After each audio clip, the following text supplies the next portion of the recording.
പ്രത്യേകിച്ച് കുഴപ്പങ്ങളൊന്നുമില്ലെങ്കിൽ വീട്ടിൽ പോയി റെസ്റ്റ് എടുത്താൽ മതിയെന്നാ ഡോക്ടർ പറഞ്ഞത്. അതാ ചോദിച്ചത്. ഇല്ല, ഇപ്പൊ അങ്ങനെ കുഴപ്പമൊന്നുമില്ല. അല്ല, ഇന്നലെ എന്താ സംഭവിച്ചെന്ന് വല്ല ഓർമ്മയുണ്ടോ? എന്തൊക്കെയോ സംഭവിച്ചിട്ടുണ്ട്, പക്ഷെ ഒന്നും അങ്ങോട്ട് ഓർക്കാൻ പറ്റുന്നില്ല.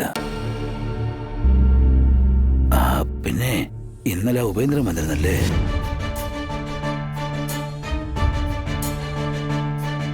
രാഘവേട്ടാ, അല്ല, എന്നെ ഇവിടെ ആരാ കൊണ്ടുവന്നേ? പറവാമേ, എന്നെ ഇവിടെ കൊണ്ടുവന്ന ആരാ?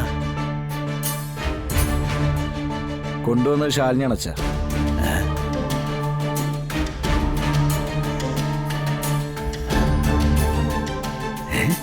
ശാലിനിയാണോ എന്നെ കൊണ്ടുവന്നേ? പിന്നെ സംസാരിക്കുന്നു പറഞ്ഞ് ശാലിനെ വിളിച്ചതെന്ന് രാഘവേട്ടനല്ലേ? ഞാനോ? അതിപ്പം ഞാനൊന്നും ഓർക്കുന്നേയില്ല. നല്ല ശക്തിയായ നെഞ്ചവേനയായിരുന്നു. തീർന്നു പോകുമെന്നാണ് ഞാൻ വിചാരിച്ചത്. ദൈവത്തിന്റെ എന്തോ കാരണം കൊണ്ടാ രക്ഷപ്പെട്ടത്. അപ്പൊ ഇങ്ങനൊരു അവസ്ഥ വന്നപ്പോ അമ്മയുടെ ദുരഭിമാനമൊക്കെ മാറ്റി വെച്ചിട്ട് ശാലിനോട് സംസാരിച്ചല്ലേ? അപ്പൊ അമ്മയ്ക്ക് സഹായം ചോദിച്ചു സംസാരിക്കാനൊക്കെ അറിയാം. ഞാൻ ആരുടെയും സഹായമൊന്നും ആവശ്യപ്പെട്ടില്ല. ഞാൻ നീ ഉണ്ടോന്ന് തിരക്കി. കാര്യം തിരക്കിയപ്പോ അച്ഛന് നെഞ്ചുവേദനയാണെന്നും പറഞ്ഞു. ഓ, അത് മതിയല്ലോ. അച്ഛന് നെഞ്ചുവേദനയാണെന്ന് പറഞ്ഞാ പിന്നെ ശാലിനിക്ക് അവിടെ കിടന്ന് ഉറക്കം വരൂ? അപ്പൊ അവൾ അപ്പൊ തന്നെ വണ്ടി കൊണ്ട് വന്നല്ലോ, ഇല്ലേ? ഈ രാഘവേട്ടൻ കാരണമാണ് ഞാൻ വിളിച്ചത്. ഇല്ലെങ്കിൽ മറ്റേതെങ്കിലും വണ്ടി വിളിച്ച് ഞാൻ തന്നെ കൊണ്ടുവന്നേനെ. എങ്കിൽ പിന്നെ ഇതൊന്നും ഞാൻ കേൾക്കേണ്ടി വരില്ലായിരുന്നല്ലോ. പിന്നെ എന്തോ ചെയ്യണമായിരുന്നു? വിഷ്ണുവിനെ വിളിച്ചിട്ട് കിട്ടുന്നില്ല എന്ന് പറഞ്ഞു. അവന്റെ കൂട്ടുകാരൻ കമലിന്റെ നമ്പർ ഭാമയ്ക്ക് അറിയാനും പാടില്ല. പിന്നുള്ളത് ശാലിനിയാ. ആ സമയത്ത് അങ്ങനെ വിളിക്കാൻ തോന്നിയോണ്ട് ഞാനിപ്പോ ഇവിടെ ജീവനോടെ ഇരിക്കുന്നു. ഇല്ലെങ്കിൽ ഇപ്പൊ എന്നെ വെള്ളം ഒതിപ്പിച്ച് കിടത്തായിരുന്നു നടുവാക്കെ തന്നെ.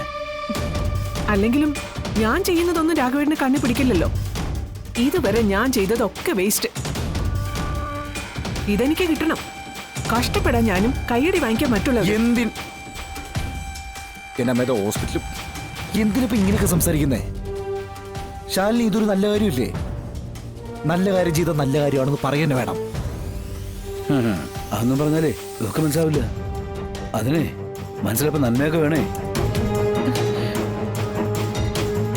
വിഷ്ണുവിന്റെ കുറവറിയിക്കാതെയാ ശാലിനി നിന്ന് ഓരോ കാര്യങ്ങൾ ചെയ്യുന്നത്. അതെന്തുകൊണ്ടാ? ശാലിനി വിഷ്ണുവിന്റെ ഭാര്യ ആയതുകൊണ്ടാ. വിഷ്ണുവിന്റെ അച്ഛനെയും അമ്മയും അവള് സ്വന്തം അച്ഛനും അമ്മയും പോലെയാ നോക്കുന്നത്. ശാലിനി നമ്മളിങ്ങനെ കുറ്റം പറയുന്ന ഒന്നുമേ അവനറിയരുത്.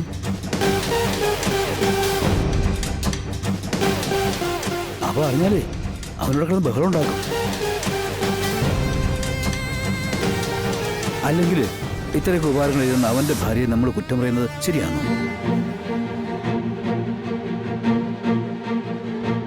അവനിപ്പോ ഇതാണ് കേട്ടോണ്ടോന്ന് എന്തോ ചെയ്യും?